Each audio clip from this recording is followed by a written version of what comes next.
세월호 참사가 발생한 지도 오늘로 6주년을 맞았지만 유가족들은 아직도 당시의 아픔과 상처를 그대로 간직하고 있습니다. 세월호 유가족들을 만나 지난 6년의 아픔을 들어보고 안전한 대한민국과 생명 존중의 사회를 실현하기 위한 과제를 짚어봅니다. 국민들을 위한 일꾼을 뽑는 제21대 국회의원 총선거가 실시됐습니다. 이번 총선에 출사표를 던진 불자 후보들 가운데 누가 당선의 영예를 안았는지 전해드립니다. 불국의 주요 지도자들이 21대 국회의원 선거일에 소중한 한 표를 행사하고 여야가 힘을 합쳐 대한민국의 미래 발전을 이끌어줄 것을 당부했습니다. 조계종 총무원장 원행스님은 우리의 소중한 한 표 한 표가 국민의 뜻을 대변할 것이라고 강조했습니다. 조계종 총본산이 있는 한국불교 1번지 서울 종로의 유권자들은 더불어민주당 이낙연 후보를 선택했습니다. 불교계 핵심 현안인 조계종 성역화 사업도 탄력을 받을 수 있을지 주목됩니다. 4.15 총선이 끝난 가운데 21대 국회에 거는 기대가 그 어느 때보다 커지고 있습니다. 정치 원로들은 대화하고 양보하는 정치 문화를 강조하면서 분권형 개헌이나 상향식 공천제도 등 제도적 개혁이 받쳐줘야 한다고 조언했습니다.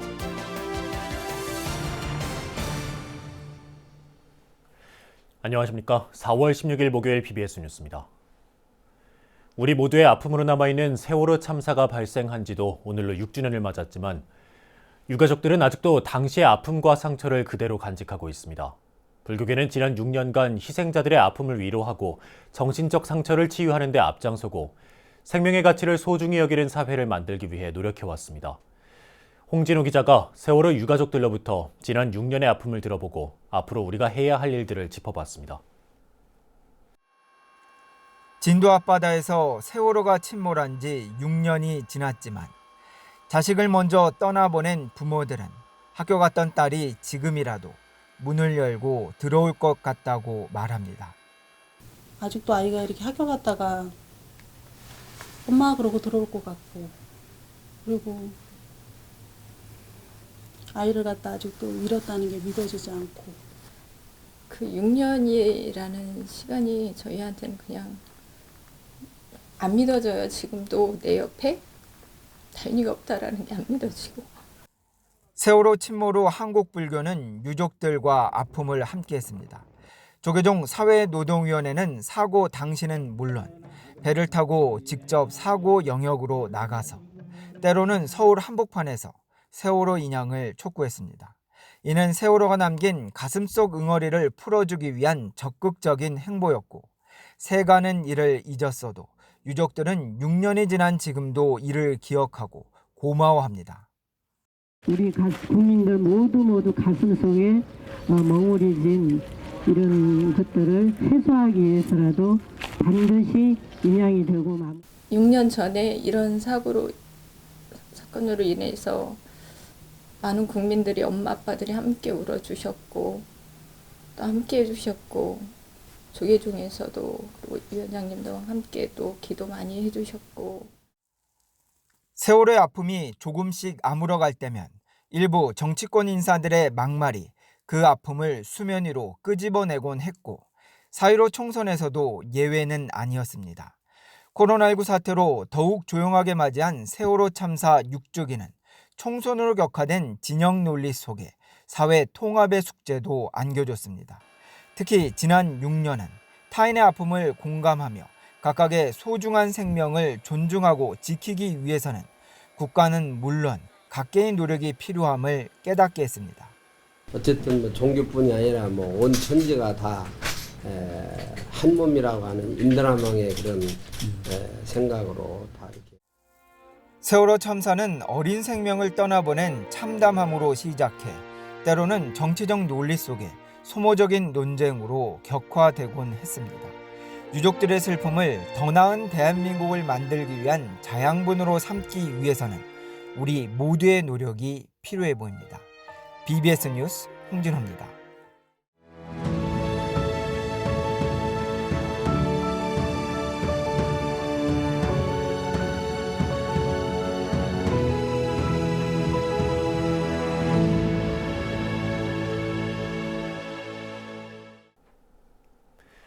국민들을 위한 일꾼을 뽑는 제21대 국회의원 총선거가 실시됐습니다.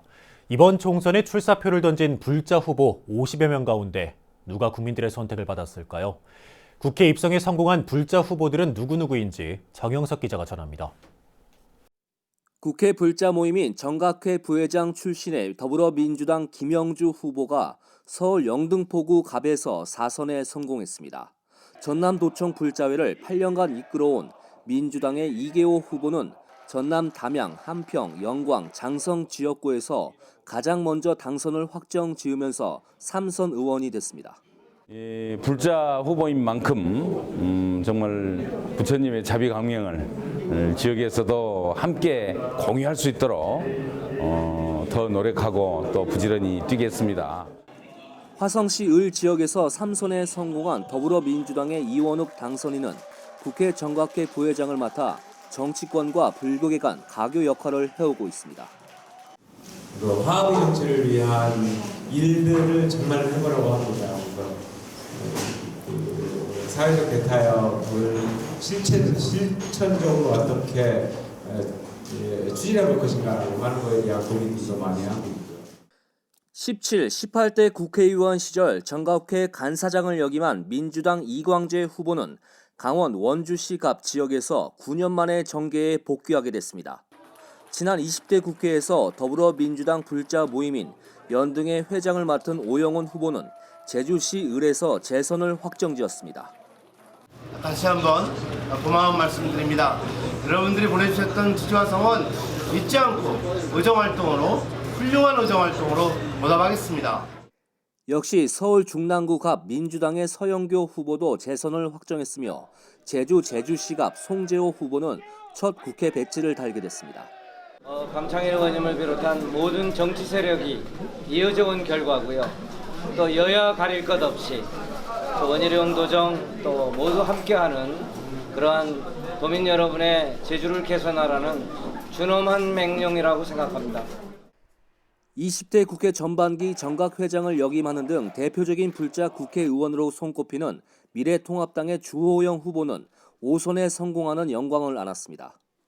우리 정각회 활동 열심히 하고 또 부처님의 가르침대로 요익 중생을 모두 이롭게 하는 그런 정치를 하겠습니다. 부처님의 가르침대로 불자로서 정치를 하면 정말 훌륭한 정치인이 될 거라고 믿고 있습니다. 부산 삼광사 신도회장을 역임하고 국회 보좌진 불자 모임인 법우회에서 활동한 통합당 이현승 후보는 부산 친구 을에서 3선에 안착했습니다.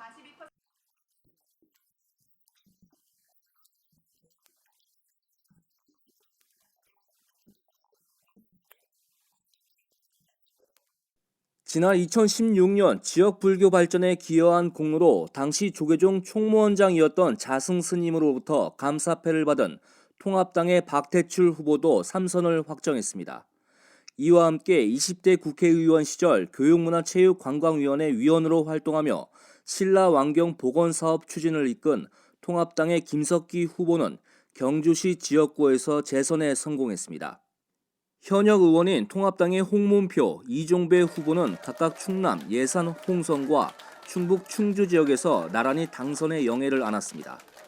제가 선거 과정에서 시민들께 약속드린 모든 공약들을 다 이루도록 신뢰의 정치하고 또 시민들과 늘 소통하는 그런 소통의 정치도 해나가도록 하겠습니다.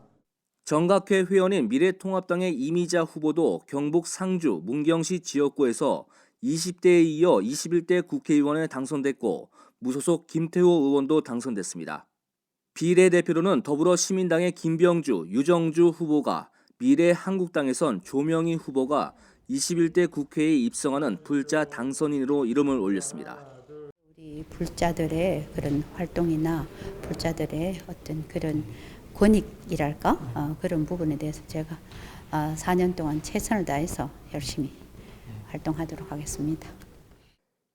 이번 총선에선 지역구와 비례대표를 포함해 50여 명의 불자 국회의원들이 출마했으며 이 가운데 30여 명이 당선돼 지난 20대 국회보다 의원 수가 줄었습니다. BBS 뉴스 정효석입니다. 불교계 주요 지도자들도 21대 국회의원 선거 일에 소중한 한 표를 행사하고 여야가 힘을 합쳐 대한민국의 미래 발전을 이끌어줄 것을 당부했습니다. 조계종 총무원장 원행 스님은 우리의 소중한 한 표 한 표가 국민의 뜻을 대변할 것이라고 강조했습니다. 주요 스님들의 투표 표정을 권송희 기자가 전합니다. 조계종 법통의 상징인 종정 진제대종사를 비롯해 불교계 지도자들이 국민들을 위해 일할 일꾼을 뽑는 국회의원 선거에서 빠짐없이 소중한 한 표를 행사했습니다. 진제대종사는 일찌감치 지난 10일 부산 해운대구 투표소를 찾아 사전투표로 소중한 권리를 행사했습니다. 조계종 총무원장 원행스님은 어제 오후 동국대 부속 금산중고등학교에 마련된 김제시 금산면 제1투표소를 찾아 투표를 마쳤습니다. 원행스님은 투표를 통해 일을 잘할 수 있는 사람을 선택해야 한다며 우리의 한 표 한 표가 결국 국민의 뜻을 대변할 것이라고 강조했습니다. 민주주의는 대의민주주의이기 때문에 우리가 한 표 한 표 투표를 함으로써 국민의 뜻을 대변한다고 생각합니다. 그래서 어렵지만 기권하지 마시고 한 분 한 분의 뜻을 정확히 담아서 투표에 임해 주셨으면 좋겠습니다. 조계종 교육원장 진우스님과 포교원장 지용스님은 지난 10일 총무원 인근 서울 종로구청 투표소에서 소중한 한 표를 행사했습니다. 불교계 주요 종단의 지도자들도 지역 일꾼을 뽑는 일에 한 표를 던졌습니다. 천태종 종정 도용스님과 총무원장 문덕스님은 충북 단양군 영춘면에서 투표 행렬에 동참했습니다. 진각종의 최고 어른인 경정정사는 일산에서 투표했고 통리원장 회성정사는 서울 성북구 월곡 이동투표소에서 사전투표를 마쳤습니다. 관음종 총무원장 홍파스님은 어제 오전 종로구 숭인 1동투표소를 찾아 투표했습니다. 홍파스님은 불교와 전통문화 발전에 앞장서는 당선자가 나오길 희망했습니다. 정말 공정하고 지역 주민들을 위하고 또 멀리 생각하면은 대한민국의 이 전통 문화와 대한민국의 이 안정 세력인 우리 불교를 위해서 좋은 그러한 일꾼이 당선되기를 희망하면서 오늘 투표에 임했습니다. 태고종 총무원장 호명스님도 어제 수락산 연불사 인근 서울 상계 일동 주민센터에서 투표하고 불교 발전을 위해 일할 수 있는 일꾼이 많이 나오기를 기대했습니다. 불교가 너무 소외당하고 있지 않느냐. 지금 우리 사회 정권 국가에서 전체적으로 보면은 그래서 불교에도 관심을 가지고 불교가 하고 있는 일들이 국민을 위해서 하는 것이지 불교만 단지 위해서 해가지는 것은 아니지 않는가 이런 생각이 드네요. 정통 밀교종단 총지종 종령법공대종사도 경북 영천에서 투표 행렬에 동참했고 통리원장 인선정사는 지난 10일 서울 종로구 교남동 주민센터에서 사전투표로 소중한 한 표를 행사했습니다. 불교계는 이번 21대 국회의원 선거를 맞아 적극적으로 투표에 참여해 우리 사회의 화합과 통합, 전통문화의 계승과 발전에 기여할 수 있는 지역의 일꾼들을 선택하는 데 앞장섰습니다. BBS 뉴스 권송입니다. 조계종 총본산이 있는 한국불교 1번지 서울 종로의 유권자들은 더불어민주당 이낙연 후보를 선택했습니다. 이낙연 후보의 대선 가도에도 힘이 실릴 전망인데요. 역사문화도시 종로의 도약을 공약했는데 불교계 핵심 현안인 조계종 성역화 사업도 탄력을 받을 수 있을지 기대됩니다. 보도에 박준상 기자입니다. 총선 최대 격전지이자 한국불교 1번지 서울 종로의 새 일꾼은 더불어민주당 이낙연 후보였습니다. 어젯밤 종로 사무소에서 주민들과 개표 방송을 시청하던 이낙연 후보는 당선 윤곽이 확실시되자 굳어있던 표정을 풀었습니다.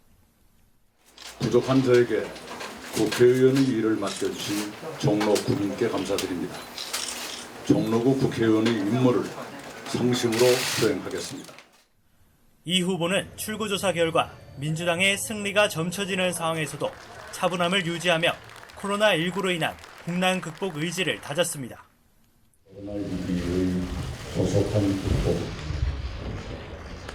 이루라는 국민의 중한 주문을 절감하면서 선거에 임했습니다.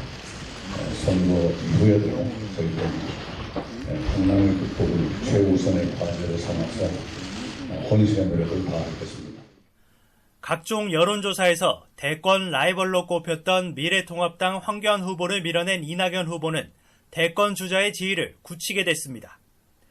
동시에 더불어민주당 상임선거대책위원장으로 총선을 성공적으로 이끈 만큼 이낙연 대세로는 날개를 달 것으로 전망됩니다. 당장 오는 8월로 예정된 민주당 대표 경선 등 당권이 가시권 안에 들어온다는 분석도 나옵니다.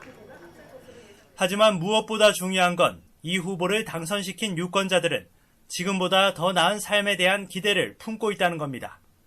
교통정체 해소와 4차 산업혁명 기지 조성 등 이 후보의 다양한 공약 중에서도 가장 눈에 띄는 건 역사 문화 중심지로서의 종로의 도약.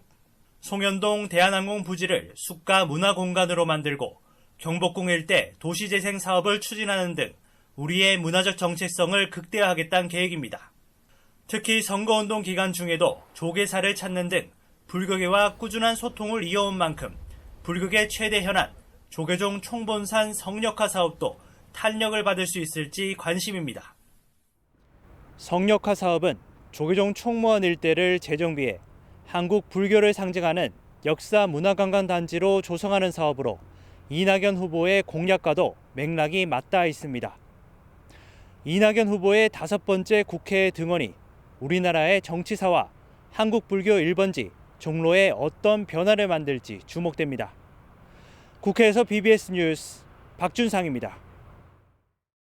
지난 20대 국회는 여야의 적대적 대립과 소모적 파행 등으로 얼룩졌고 심지어 동물국회라는 오명까지 뒤집어 쓴 만큼 이번 21대 국회에 거는 기대는 그 어느 때보다 큽니다. 앞으로 소통과 협치를 어떻게 이뤄야 할지를 두고 정치권의 고민이 깊어질 것으로 보이는데요. 정치 원로들은 대화하고 양보하는 정치 문화를 강조하면서 분권형 개헌이나 상향식 공천제도 등 제도적 개혁이 받쳐줘야 한다고 조언했습니다. 김호준 기자가 보도합니다. 총선 이후 전국을 어떻게 보는지 정치 원로들에게 물어봤습니다. 어느 한 정부, 한 당파로서 이 어려운 시기를 극복할 수 없다 보기 때문에 반드시 분권과 협치를 통해서 가치 문제를 푸는 그런 분위기가 돼야 된다고 생각합니다. 여권은 지금까지의 개혁 드라이브를 가속적으로 해 나갈 것이고, 야당은 거기 반대해서 투쟁을 하게 될 것입니다. 그렇게 해서 이 20대 국회처럼 정치가 협치가 없는 일방통행식 대결이 난무하게 될 것입니다. 21대 국회가 정치 선진화의 출발점이 될 수도 있는 반면 과거처럼 여야가 강대강 대치로 흘러갈 가능성도 점쳐집니다. 그렇다면 소통과 협치로 이르는 길은 무엇일까? 진영 논리로 나뉜 극단적인 양극 정치에서 벗어나는 게 급선무로 꼽힙니다. 국민들 사이에서는 네 편 내 편 완전히 갈라져. 이제는 정이냐 어느 것이 옳으냐 그러냐가 아니라 네 편이냐 내 편 가지고 정치를 하게 됐을 때 결국 우리 국민 화합은 어렵게 되는 거 아닌가. 정치는 혼자서 잘할 수 없다는 건 분명합니다. 그래서 뭐 필요하다면 거국내각을 조직한다든지 또 필요하다면 경제 비상회의를 두더라도 모든 그 다양한 세력들이 다 뭉쳐서 같이 할 수 있는 그런 체제로 가야 한다고 저는 생각을 해요. 정치 문화를 바꾸기 위해서는 제도 개혁이 뒷받침돼야 한다고 강조합니다. 바로 분권형 개헌입니다. 그리고 결국 정치인들이 저렇게 싸우고 국민을 무시하는 가장 큰 이유는 권력을 쟁취하기 위한 것이거든요. 그러니까 올바른 나싱이 게임이기 때문에 죽고 살기로 싸우는 것이죠. 총선 끝나고 바로 헌법 개정에 착수해서 낙하산이 아닌 상향식 공천 제도도 권력의 집중을 떨어뜨릴 것으로 기대됩니다. 그렇게 해놓으면은 국회의원이 당선돼 가지고 당의 주류나 권력에 아부할 필요가 없어요. 그래서 지역 주민의 의사에 따라서 자기의 결정권을 행사하게 될 것입니다. 무엇보다 원효 스님의 화쟁 정신은 공존과 화합을 이루기 위해 정치권이 구현해야 할 가르침입니다. 화쟁은 다투는 걸 그냥 없애버린다는 의미가 아니고 다툼은 다툼대로 쳐다보면서 우리가 가려고 하는 골, 목표를 향해서 같이 손잡고 가는 것을 의미합니다. 그동안 정치권이 보여준 진영 논리와 극단적인 대립으로 꼬인 매듭을 푸는 것이 앞으로 21대 국회의 역할이자 문재인 정부 후반기의 과제가 될 것으로 전망됩니다. BBS 뉴스 김호준입니다. 대구시와 지역 불교계가 고강도 사회적 거리두기 운동 기간이 끝나는 오는 19일 이후에도 코로나19 확산을 방지하기 위한 생활방역에 힘을 모으기로 했습니다. 대구불교총연합회와 대구시는 대구 영도다음 갤러리에서 코로나19 방역 대책회의를 열고 이같이 뜻을 모았습니다. 모든 행사들이 사실은 보면은 우리 국가의 안녕과 어떤 국민들의 어떤 수평 상생을 위해서 하는 기도잖아요. 그래서 좀 지향하고 미루거나 이렇게 해서 시하고 좀 긴밀하게 협조해서 조금 어르신들이 많으시지 않습니까? 상대적인 타 종교에 비해서 어르신들이 많으시니까 특히 어르신들이 여기 굉장히 취약하시거든요. 어르신들은 무조건 마스크를 하셔야 됩니다. 무조건 마스크를 하셔야 됩니다. 한편 대구불교총연합회는 오는 30일 국채보상운동공원에서 봉행하는 불기 2564년 부처님 오신 날 봉축 점등식을 불교계 지도자들만 참석한 채 간소하게 진행하면서 유튜브 등 SNS를 통해 생중계할 계획입니다. 이어서 꼭 짚어봐야 될 공감 뉴스를 모아봤습니다. 오늘의 알찬 뉴스입니다. 영화 기생충과 방탄소년단의 인기 등 호재에 힘입어 지난해 한류로 인한 수출이 크게 는 것으로 조사됐습니다. 한국국제문화교류진흥원이 공개한 보고서를 보면 지난해 한류로 인한 문화 콘텐츠와 관광 등의 총 수출액은 123억 1,900만 달러, 약 14조 9천억 원으로 한 해 전보다 22.4% 증가했습니다. 서울시는 도심 속 공터를 새로운 시민 휴식 공간으로 바꾸는 72시간 프로젝트에 참여할 팀을 다음 달 13일부터 15일까지 공모한다고 밝혔습니다. 선정된 팀은 8월 13일 정오부터 16일 정오까지 72시간 동안 직접 자투리 공간을 바꾸는 작업을 합니다. 국립중앙도서관은 동아시아에 전하는 지식과 문화유산을 모아 대중에게 제공하는 동아시아 디지털 도서관 프로젝트를 추진합니다. 도서관은 이를 위해 일본 국립국회도서관과 동아시아 디지털 도서관 운영에 관한 양해각서를 체결했고 이르면 오는 9월 서비스를 시작할 예정입니다. 코로나19라는 세계적인 재난 속에서 우리나라가 4.15 총선을 모범적으로 치러냈습니다. 전염병 관리에 있어서 다른 나라의 롤모델이 된 우리나라가 철저한 안전관리 속에서 투표를 진행했다고 외신들도 잇따라 전했습니다. 비닐 장갑을 끼고 한 투표가 낯설기는 했지만 주권을 행사하기 위해 불편함을 마다하지 않았던 시민의식 또한 돋보였습니다. 이상으로 4월 16일 목요일 BBS 뉴스를 마칩니다. 여러분 고맙습니다.